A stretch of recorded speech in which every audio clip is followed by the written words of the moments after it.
네, 생후 20개월 된 아이를 학대해 살해한 20대 남성에 대해 화학적 거세 가능성이 거론되고 있습니다. 재판 과정에서 끔찍했던 범행 방식이 알려지며 그것만으로는 부족하다는 공분의 목소리가 큽니다. 어떤 처분이 가능한지 팩트체크팀이 따져봤습니다. 최재영 기자입니다. 숨진 아이한테 할 말 있으십니까? 아이를 아이스박스에 넣은 이유가 뭐예요? 생후 20개월 아이를 살해한 양모 씨는 범행 방식도 잔혹했지만 범행 이후에도 성충동을 제어하지 못하는 모습을 보였습니다. 화학적 거세 가능성이 제기되는 이유입니다.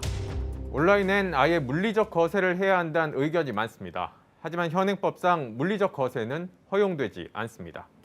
과거 관련 법안이 발의되긴 했지만 인권 침해란 지적에 국회 문턱을 넘지 못했습니다.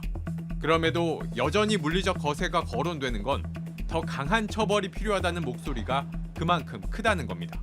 국민의 마음은 충분히 이해할 수 있지만 대한민국 형법상 신체 일부를 절단하는 형은 존재하지 않습니다. 다른 나라는 어떨까? 물리적 거세하는 나라 체코와 미국 일부 주 정도이고 본인 동의가 필요합니다. 독일, 덴마크 등도 시행하다 지금은 우리나라처럼 사실상 화학적 거세만 하고 있습니다. 다만 물리적 거세나 화학적 거세, 효과는 거의 같다는 게 전문가 의견입니다.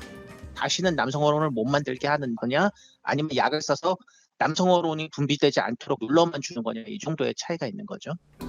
그렇다면 피의자 양 씨는 화학적 거세 대상이 될 수 있을까? 전문의 진단과 법원 결정 등을 통해 성도착증 환자이고 강력 성범죄를 다시 저지를 위험성이 있다고 판단되면 가능합니다. 물론 성폭력 등 혐의가 인정돼야 하고 무기징역이 넘는 형이 나오면 필요하지 않습니다. 화학적 거세는 지난해까지 49명을 대상으로 이루어졌습니다. 이 중에서 다시 성범죄 저지른 사람 아직 없습니다. 하지만 약물만으로 재범을 막았다 단정하면 안 된다는 의견도 많습니다. 이 사람의 정신적인 문제도 당연히 병행해서 치료가 들어가야 되겠죠. 성충동 약물 치료만으로 충분할 거냐? 그건 아니라는 거죠. 특히 허점이 드러난 보호관찰 같은 제도는 확실한 보완이 필요하다는 지적입니다.